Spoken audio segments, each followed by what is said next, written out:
we now have the full details of this trade. Just real quick, before we get to that part of it. It is Kawhi Leonard and Danny Green for DeMar DeRozan, Jakob Poeltl, who's an okay rotation player, and this year's first-round pick that is protected 1 through 20, and if it doesn't convey, turns into 2 seconds. So San Antonio has a 0% chance of ever getting a top 20 draft pick out of a trade of Kawhi Leonard. They also are not getting who I would argue one of the Raptors' 4 best young players. They're not getting Anunoby. They're not getting Van Vliet. They're not even getting Siakam. So and all those players in San Antonio's system, they transfer well, right? And Poeltl might as well.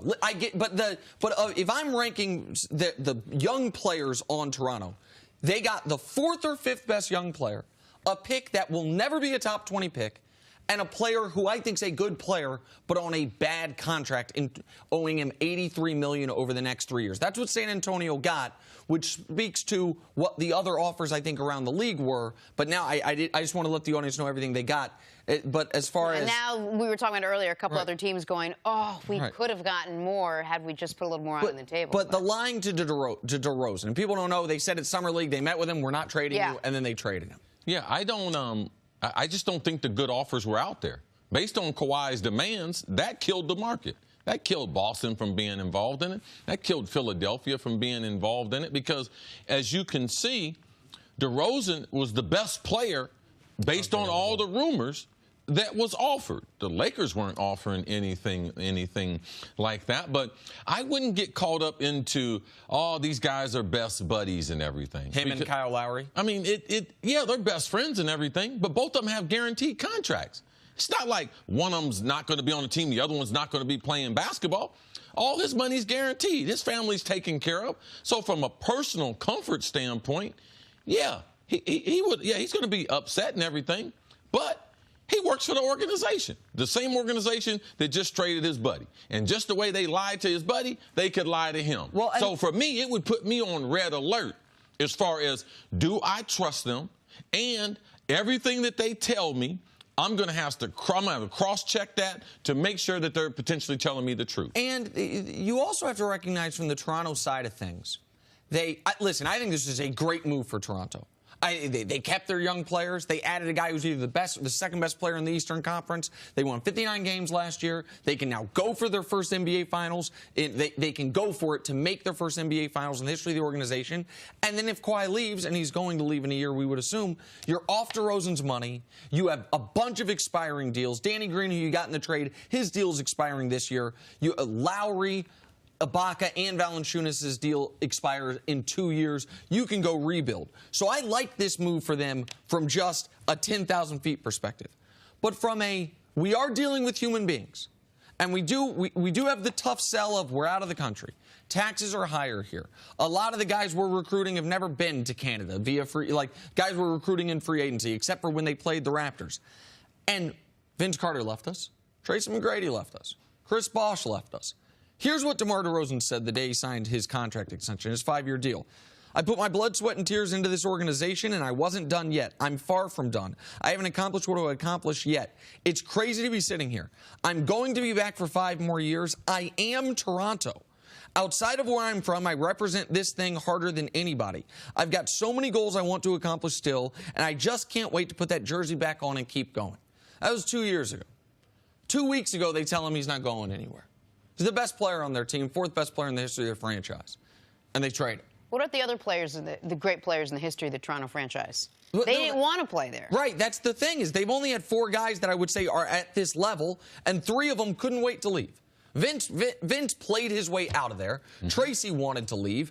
Bosh, I don't think, was desperate to leave, but left for a better situation. Like, I don't know that Bosh hated in Toronto the way I think Vince and Tracy did. Those guys seemed to. Bosh knew the limitations of getting another star there, and he knew the complications with a contract in Canada. The players pay more taxes in Canada for them than any other NBA team because of Canada and the way the contracts are written up. So. I just don't like renting a play. I don't think Kawhi's going to show up. Like, I'm afraid of that. So I don't like the concept of trading for someone. And I talked to Kawhi's people. They were reacting to this in real time just like us. They were reading the deal, the players involved, the agent. Hold on. So because you were literally, if people were watching earlier, you got a phone call. I thought you were joking, but you got an actual phone call. You didn't step aside. So you've talked. They didn't get a heads up. Yeah, I've talked to them. They didn't get a heads up from anybody on this?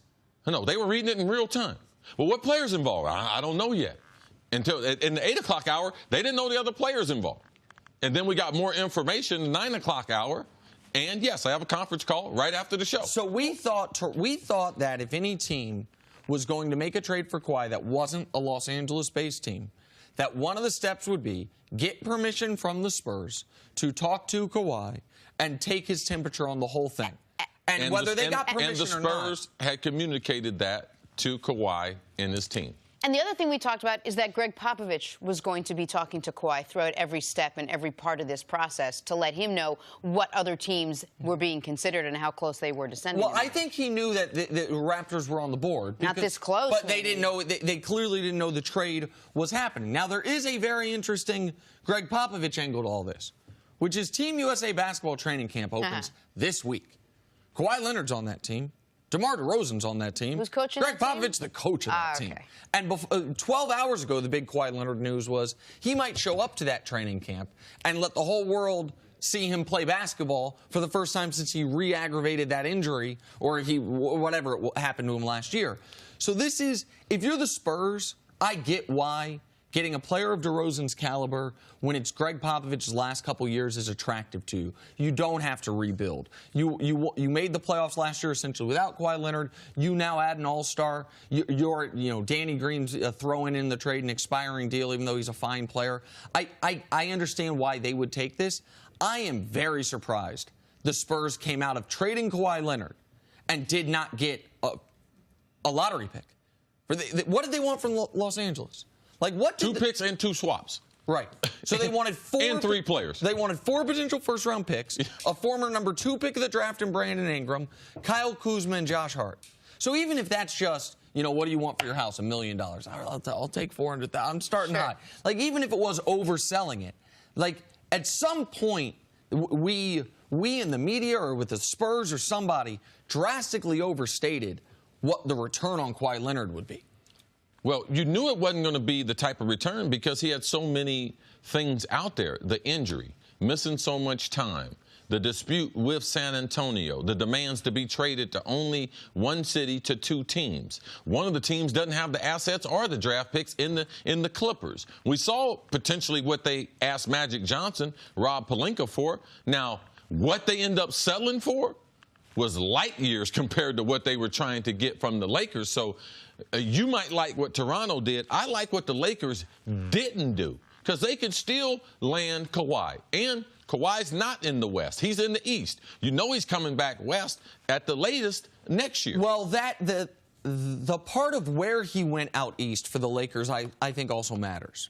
I understand Kawhi and his people have been adamant on the record, off the record, to you, to anyone that'll listen. Wherever you trade him to, doesn't matter. He's going to Los Angeles in a year.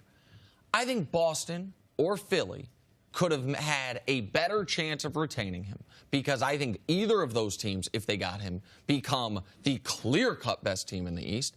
I think they become the only team in the league that can legitimately compete with Golden State, and maybe you win a championship, and then maybe you keep him. Toronto is now in the discussion for best team in the East, but they can't win a title, and it's out of the country, and it's about as far from LA as you can possibly get. I think he went to the one place of those 3 that the Lakers are most certain he's not re-signing. Even if they were 95% he wouldn't stay in Boston, right? I feel like you can be nearly 100% he's not staying in Toronto. Yeah, also, let's not forget the information that I gave that Kawhi didn't have any interest in joining a super team. He didn't want to be, hey, I'm trying to team up to beat Golden State. It was quite simple. I just want to go to Los Angeles. Well, what about playing with LeBron? I don't care. I'll play with anybody. Like, I'm not trying to join a team just to position myself to win championships. His desire was to go back to Los Angeles. That's where he's comfortable. He didn't get that. Toronto decided to trade for him. Now let's see what Kawhi and his team decide to do next. It's been about 4 months since we heard from Kawhi Leonard out of his own mouth. I wonder if that changes by tomorrow morning. Thanks for watching. Subscribe here to get the latest from the show. Also, be sure to check out more of the best clips from First Things First, or go watch a few segments from our other shows on FS1.